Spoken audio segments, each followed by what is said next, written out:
Thank you మీ అభిమానానికి చాలా చాలా థ్యాంక్స్. ఇందాక ఆది అన్న అంటున్నప్పుడు అన్నట్టు చిరంజీవి గారు ఆయన మెగాస్టార్ అవటం కన్నా ఆయన్ని అభిమానించే వాళ్ళలో ఒక్కడ పైకి వచ్చిన ఆయన కంటే ఆనందపడేవాడు ఈ భూమి మీద నేను ఎవరిని చూడలేదు. నిజం చెప్తున్నాను.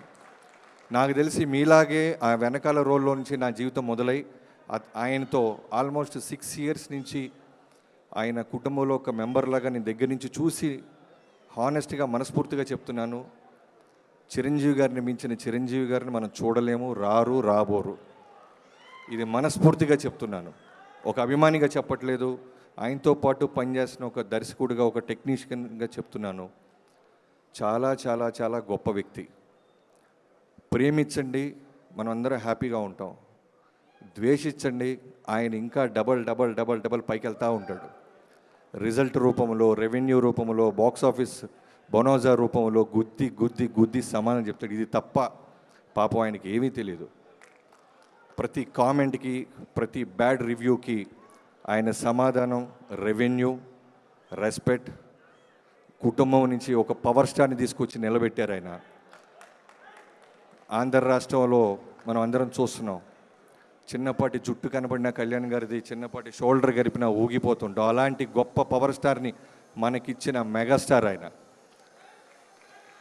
నేను ఈ 158 ఫిల్మ్ పూజకి పవన్ కళ్యాణ్ గారిని పిలవటానికి అమరావతి వెళ్ళినప్పుడు నేను మా producer, one of the producer మన లోహిత్ గారు అందరూ వెళ్ళినప్పుడు, సార్ 2 daysలో మెగా 158 పూజ ఉంది సార్, మీరు రావాలి అన్నప్పుడు ఆయన కూర్చోబెట్టి జనరల్గా వాళ్ళ పిఎస్ వాళ్ళు మా టీంకి ముందనింది ఏంటంటే, సార్ చాలా బిజీగా ఉన్నారు, ఊరు వెళ్తున్నారు, ఒక 5-10 minutes సరిపోద్దా సార్ అన్నారు. చాలు సార్, అందుకంటే ఎక్కువ వద్దన్నాం. బట్ అలాంటి కళ్యాణ్ గారు 158 పూజగా రావాలన్నప్పుడు 2 గంటలు నాకు టైం ఇచ్చారు. కారణం ఏంటంటే, మా అన్నయ్యతో సినిమా ఎలా ఉండాలో తెలుసా బాబీ అంటూ ఒక అభిమానిగా ఆయన మాట్లాడినప్పుడు, నిజం చెప్తున్నాను, ఇది నా ఆడియో ఫంక్షన్ కోసం దాచుకున్నాను, కానీ మీ అందరి ఆనందం కోసం చెప్తున్నాను. మా అన్నని మీరు థియేటర్లో చూశారు, మా అన్న స్టార్డమ్ని, మా అన్నని ఫ్యానిజంతో మీరు, కానీ దగ్గరుండి ఓ 14 ఏళ్ల కుర్రోడి నుంచి చెన్నైలో మా అన్నని నేను చూస్తూ పెరిగాను బాబీ. మా అన్నయ్య కోసం వచ్చిన జనాల్ని, వాళ్ళ ప్రేమల్ని, వాళ్ళు లక్షల మంది వచ్చినప్పుడు తెగిపోయిన వాళ్ళ చెప్పులు మున్సిపాలిటీ వాళ్ళు వచ్చి 3 రోజులు తీసి లారీలు వేస్తున్నప్పుడు నేను దగ్గర ఉండేవాడిని. ఆయన కోసం వచ్చిన దండలు, ఆయన కోసం వచ్చినప్పుడు ఆ తొక్కిసలాట్లో చిరిగిపోయిన చొక్కాలు చూసే భాగ్యం నాకు కలిగింది. అలాంటి మెగాస్టార్ గారిని మళ్ళీ బలమైన కథతో తీసుకురా, తమాషా కన్నా ముందు ఒక ఎమోషన్తో బలంగా గుద్దు థియేటర్ మీద. మెగాస్టార్ అంటే అభిమానుల్లో ఫస్ట్ నేనే ఉంటాను, ఫస్ట్ కాపీ నాకు చూపించు, నీ ఆడియో ఫంక్షన్ నువ్వు పిలవపోయినా వచ్చేలాగా చేయి బాబీ అని ఆ రోజు అడిగారు ఆయన. సో అలాంటి కళ్యాణ్ గారికి మాట ఇచ్చి మొదలెట్టాం 158. రేపు పొద్దున గ్లిమ్స్ రాబోతుంది, ఖచ్చితంగా రాసి పెట్టుకోండి. చిరంజీవి గారిని చాలామంది, మనం కోట్ల మంది పొగిడితే రజనీకాంత్ గారి లిరిక్ ఒకటి ఉంటుంది, 100 మంది తిడుతుంటే కోట్ల మంది పొగుడుతుంటారని అనిరుద్ధ్ చేశాడు. సో అలా అక్కడక్కడ కామెంట్స్ వస్తున్నప్పుడల్లా నాకు అనిపించేది, వాల్తేరు వీరయ్య నా ప్రేమనంతా నింపేసి రాసి కొడితే 250 కోట్లు కొట్టాం వాల్తేరు వీరయ్య. సో అప్పుడు కూడా అక్కడక్కడ చిన్న కామెంట్స్ చూసాం మేము. ఆ కామెంట్స్ కూడా సమాధానం చెప్తున్నాం 158 సినిమాతో. మెగాస్టార్ గారిని ఎప్పుడూ చూడని ఒక extraordinary mass angle, emotional angle. నాకు రుద్రవీణ అంటే చాలా ఇష్టం, స్వయం కృషి అంటే బాగా ఇష్టం, ఆపద్ బాంధవుడు అంటే ఇంకా ఇష్టం.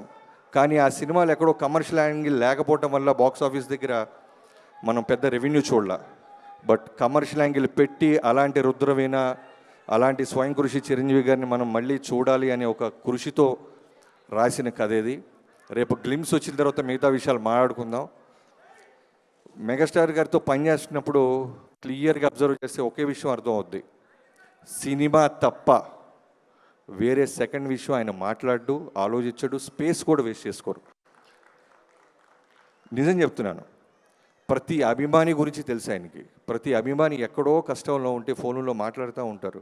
ఇందాక ఎవరో చెప్పారు, గబ్బర్ సింగ్ సినిమాలో ఒక వన్ ఆఫ్ ద ఆర్టిస్ట్కి ఇబ్బంది జరిగితే మొన్న ఒక కీ షాట్ తీస్తుంటే ఒక్క 2 minutes బాబీ అని పక్కకి వెళ్ళి ఫోన్ మాట్లాడొచ్చి ఆయన ఎంత డబ్బులు ఇస్తున్నాడో ఒక్కడు రాయడు, ఒక్కడు చదవమను, ఎవరు బయటికి చెప్పరు, ఆయన చెప్పమండు. ప్రతిరోజు ఆ చెయ్యి ఎంతమందికి చెక్కుల మీద సంతకం పెడుతుందో దగ్గరున్న నాకు ఒక్కడికే తెలుసు. నేను అన్నాను ఓ రోజు, అనయ్య దగ్గరున్నాను కాబట్టి నాకు సరిపోతుంది, మీరు ఇన్ని లక్షలు ఇస్తుంటారు, మీరు ఇటుపక్క అక్కడి నుంచి కళ్యాణ్ గారు ఎవరు మాట్లాడరేంటి వీరి గురించి అన్న. మాట్లాడటం కోసం చేయట్లేదు కదా సాయం అన్నాడు ఆయన. నేను మాట్లాడటం కోసం మేము ఎక్స్పెక్ట్ చేయట్లేదు, నేనైనా నా కుటుంబం అయినా వాళ్ళు బాగుండాలి, స్నేహితుడైనా శత్రువు అయినా అభిమాని అయినా వాళ్ళు బాగుండాలని మనస్ఫూర్తిగా కోరుకుండే గొప్ప మనస్తత్వం ఉన్న గొప్ప మెగాస్టార్ అయినా. సో మ్యాక్సిమం ప్రేమించడానికి చూడండి. ఏమాత్రం చిన్న చిన్న మీ టైం వేస్ట్ చేసుకుంటే కొడితే బాక్స్ ఆఫీస్ కొడతానే ఉంటాడు. పవర్ స్టార్ని ఇచ్చారు, మెగా పవర్ స్టార్ని ఇచ్చాడు, ఎంతోమంది డైరెక్టర్లు ఇచ్చాడు, ఎంతోమంది కొరియోగ్రాఫర్లు ఇచ్చాడు, ఎంతోమంది యాక్టర్లు ఇంటికి పిలిచి మాట్లాడే అవసరం ఆయనకి ఏముంది చెప్పండి. ఒక చిన్న సినిమా హిట్ అయినా ఫస్ట్ ఫోన్ కాల్ అయిందే ఉంటుంది, ఇంటికి పిలుస్తారు. చిన్న చిన్న హీరోలే ఈ మధ్య మనకి టైం ఇవ్వట్లేదు, అలాంటిది ఎక్కడో ఉన్న వాళ్ళకి ఫోన్ చేసి మాట్లాడతారు. ఈ మధ్య ఇంకొక విట్నెసెస్ ఎవరో ఒక లేడీ యాక్ట్రెస్ చిరంజీవి గారిని కలవటానికి కుదరట్లేదు అని ఎక్కడో ఫీల్ అవుతుంటే ఎవరో చెప్పారు ఆయనకి. వెంటనే ఫోన్ తీసుకొని ఫోన్ చేసి, అమ్మ క్షమించమ్మా, నా దగ్గరికి రావడానికి పలానా కాంటాక్ట్ నెంబర్ తీసుకొని రామ్మా అని ఇంటికి పిలిచారు. మొన్న మా యూనిట్లో మా కెమెరామెన్ గారి అసిస్టెంట్ ఒక అబ్బాయి ఉన్నాడు. తను కొడుక్కి రామ్ చరణ్ గారి మీద ఉన్న అభిమానంతో రామ్ చరణ్ పేరు పెట్టుకున్నాను సార్ అని కెమెరామెన్తో చెప్తుంటే విని ఆయనే మొత్తం డబ్బులు ఖర్చు పెట్టి వాళ్ళని పిలిపించి చరణ్ గారి చేతుల మీద ఆ అబ్బాయికి బ్లెస్సింగ్స్ ఇప్పించారు ఆయన. సో ఎన్ని పక్కన పెడితే ఆయన చెప్పుకుంటూ పోతే పుస్తకాలు సరిపోవు, రోజులు సరిపోవు. సో అలాంటి మెగాస్టార్ గారితో రెండోసారి పనిచేస్తాను. ఒకసారి ప్రేమతో నేను ఇచ్చిన ఫ్యానిజానికి పేరు వాల్తెరి వీరయ్య, రెండోసారి వస్తున్నాం మెగా 158. రేపు మా టైటిల్లో కొంచెం లీక్ ఆయన ఇచ్చారు, ఆ లీక్ మాత్రం నేను చెప్తున్నా, పూర్తి పేరు అది కాకపోయినా టైటిల్లో ఉన్న ఒక చిన్న భాగాన్ని ఆయన లీక్ రూపంలో ఇచ్చారు. మిగతాది రేపు 9ంటికి మాట్లాడుకుందాం.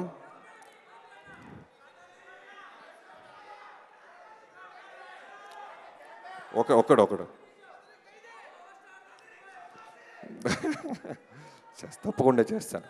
నీకంటే నాకు ఎక్కువ ఉంటుంది తమ్ముడు, కళ్యాణ్ గారితో చేయాలని ఎక్కువ ఉంటుంది. ఖచ్చితంగా తప్పకుండా త్వరలోనే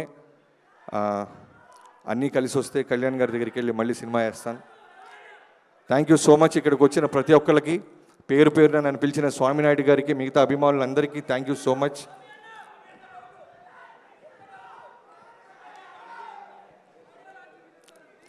ఆడియో లాంచ్ గ్రాండ్గా చేద్దాం, జనాల్లో ప్రతి అభిమాని ఉండేలాగా చూద్దాం.